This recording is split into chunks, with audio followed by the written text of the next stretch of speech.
Muito bem, irmãos, estamos aqui no último mandamento desse período de escola bíblica dominical. Estamos estudando, como você sabe, os 10 mandamentos, e esses 10 mandamentos com base no Catecismo Maior de Westminster.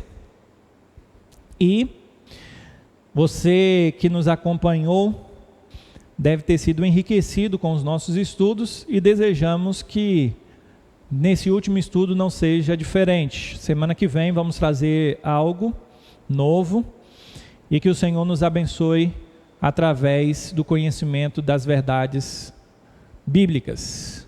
Qual é o 10º mandamento? Essa é a pergunta de número 146 do Catecismo Maior de Westminster.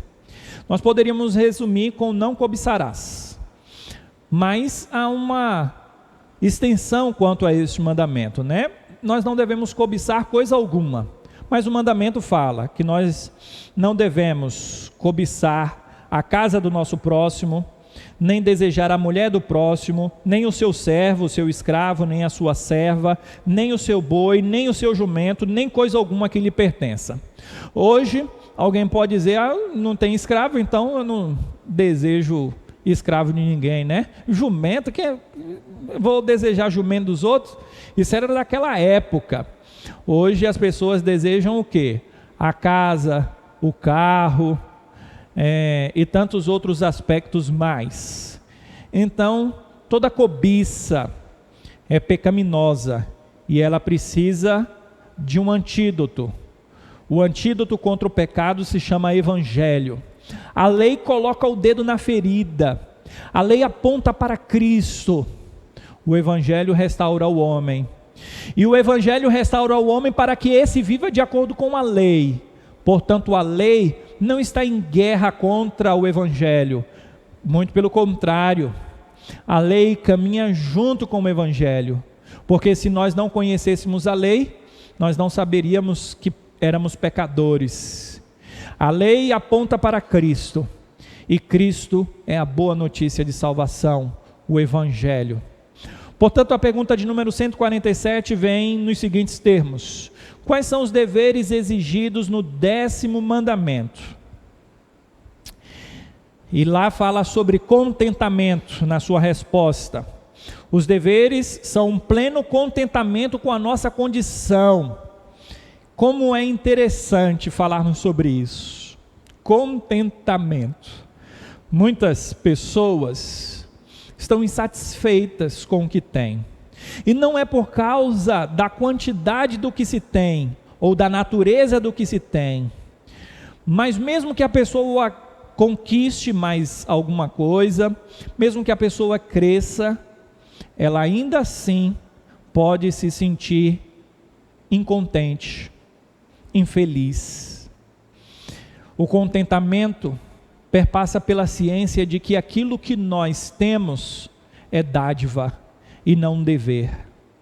Não é algo que nos é uma obrigação termos o que temos, como se fosse uma eterna exigência, um eterno pedir. Mas é algo gracioso que nos foi dado, e graça é algo imerecido. Portanto, precisamos estar contentes em qualquer situação, na escassez ou na abundância. Como disse o apóstolo Paulo, que ele sabia se alegrar na fartura como na escassez. Alegria, contentamento, vai fazer com que eu olhe para a bênção que alcançou o meu irmão e que não me alcançou ainda, ou que talvez até não me alcance aqui nesta terra, e eu me alegre com ele, porque eu sei que o Deus gracioso e magnífico, ele me dá aquilo que preciso, e se eu não tenho, é porque Deus sabe muito bem do que eu preciso, e ele me dará aquilo que é necessário.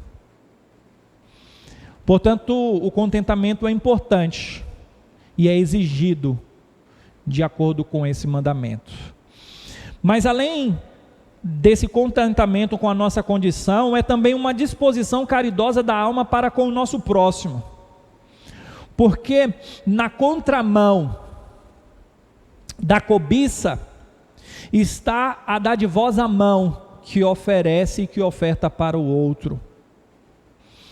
Ele pode ter pouco, mas o que ele tem é para disponibilizar para aqueles que também não têm, ou para aqueles que também têm pouco.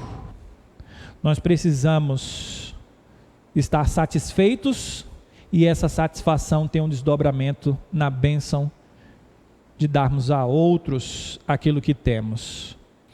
De modo que todos os nossos desejos e afetos relativos a Ele se inclinem para todo o seu bem e promovam o mesmo. Então nós não só vamos fazer, mas nós temos uma disposição, uma afeição e uma inclinação para abençoar a vida de outros. Por fim, nós temos os pecados proibidos no 10º mandamento. E quais são esses pecados? O descontentamento, como nós falamos aqui, a pessoa que vive murmurando, reclamando. Às vezes acontece alguma coisa, tem uma goteira dentro de casa, ele reclama, essa pessoa reclama de tudo, está insatisfeita com tudo. É um descontentamento. E um descontentamento com o nosso estado vai levar ao desejo de ter uma condição que não é nossa.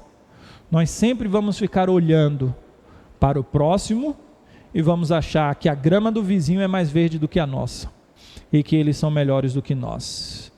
A inveja e a tristeza pelo bem de nosso próximo. Alguém já disse que é muito mais fácil chorar com os que choram do que se alegrar com os que se alegram. Por quê?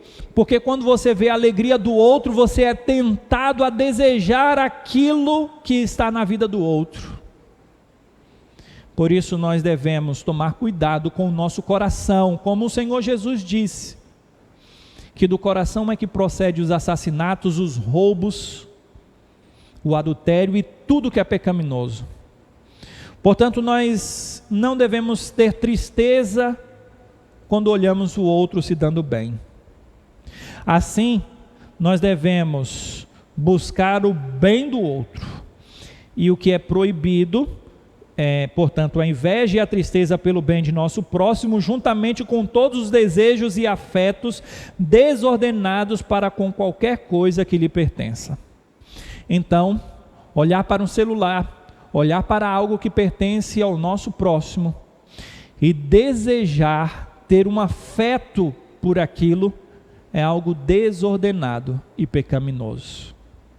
Por isso, numa sociedade materialista, nós devemos tomar muito cuidado, porque o que nos é colocado diante de uma propaganda é que nós devemos ter aquilo, e muitos desejam ter aquilo sem ter condições de comprar aquilo que está sendo proposto.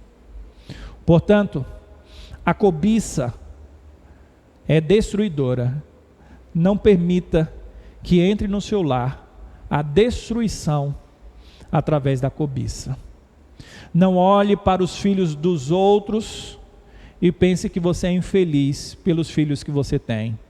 Não olhe para a casa dos outros e pense, como é que fulano de tal pode ter uma casa dessa? Não olhe desejando o que os outros têm.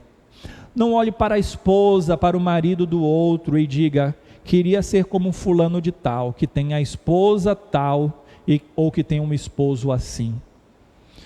Devemos ser felizes com o que temos, porque o que temos, sem dúvida alguma, é dádiva do Senhor.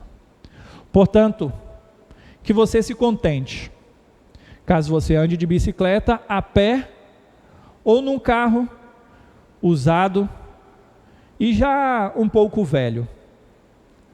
E se você tiver uma condição que lhe propicia a ter algo que lhe dê conforto, entenda que o que você tem é para abençoar outros, porque o mandamento não vem só no sentido negativo de você não desejar o que tem, o que os outros têm, mas vem no sentido positivo de que você tem para abençoar aqueles que não têm.